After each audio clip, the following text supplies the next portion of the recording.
There were two brothers. They grew up in one home, the same parents, the same schools. They started from the same line. Even their jobs were similar, and they earned almost identical fees throughout their lives. But at 65 years old, things looked different. One retired with $1.4 million in investments, a paid-off house, and complete freedom. The man spends his winters in Arizona, gives advice to his grandchildren about college, and goes to a restaurant without worrying. The other, however, retired with only $180,000, a mortgage on which he has 12 more years left to pay off, and constant fear. He works part-time in a tool shop because the pension simply does not satisfy him, and he stays awake during the evening calculating whether he can buy his medicines and pay the taxes on the house. Identical family, identical upbringing, identical money, and such different achievements. And here is where it becomes interesting. The difference did not happen in their 20s, when they were too young and without stable incomes. It did not happen in their 30s, when they were getting married, and it did not happen in their 50s, because then the path was already clear. Everything happened in their 40s. One took many decisions that looked insignificant then, and the other chose a different way, which also looked insignificant.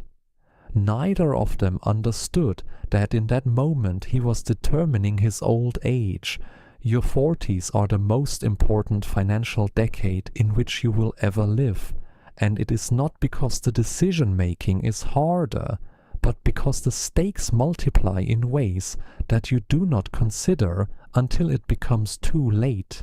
Today, I will prove to you exactly why this time is so important, which decisions are important for peaceful old age instead of stress, and what you can do right now, no matter how old you are. Let's first look with the mathematics. Your 40s are the dividing point of three powerful forces. The first is your peak earning capacity. For most people, incomes hit the upper limit somewhere between 42 and 55 years. The raises might slow down, but the real sums are higher than ever.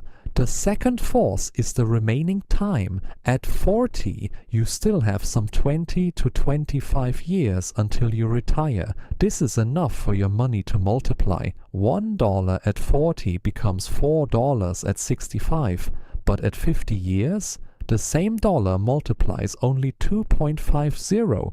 Do you see how the power drops with every past year?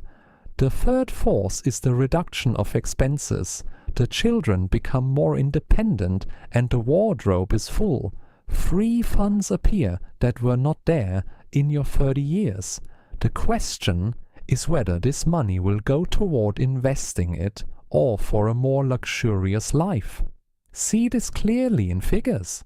Imagine a person at 40 with $100,000 extra.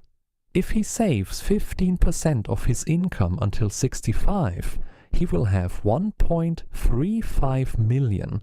But if during his 40s he decides to save only 5% to live more luxuriously, and only at 50 gets scared and raises to 15%, he will finish with $570,000 less. Only 10 years of slightly lower contributions cost him over $500,000, and if he decides in his 40s to even cut the savings to 2% to buy a more luxurious car or a more luxurious house, even if he becomes more thrifty in his 50s and sets aside 20% of his income, he will still have $760,000, less than the first case.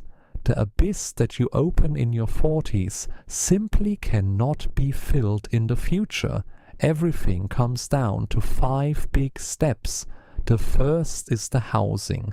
In your 40s, you often want to buy a more luxurious house, but if you move from a home for $350,000 into one for $600,000, these are about $2,000 more per month for you. For 25 years, this money, if it had been spent for investments, would have been over $1 million. With this decision, you replace your peaceful old age for a larger living room. The second is the cars.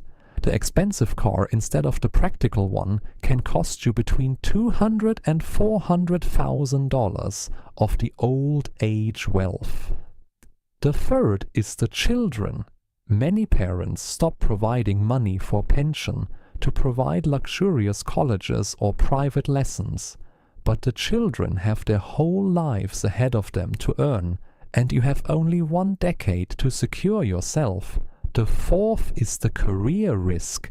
At 43 is your last chance to risk for a higher position or business. At 53, things already become much harder. And the fifth, inflation. The neighbors provide themselves with boats. The colleagues go on expensive vacations. If you give in to this fear, you will eat your future. Truth is, the people who spend more in their 40s are not more satisfied. Specialists say that we get used to new purchases in 18 months. The pleasure from the more luxurious house is temporary, but the financial trap is permanent. True happiness does not come from consumption, but from the conscious knowledge that you are free. The discomfort to be a little more modest in your 40s lasts 10 years. The reward, however, is 30 years of peace. Imagine yourself. At 70, will you be counting the pennies for medicines, or will you be planning your next vacation? Which variant of yourself are you creating today? Your 40s will decide your future. This is not a burden, but your choice. The question is what you will do with it.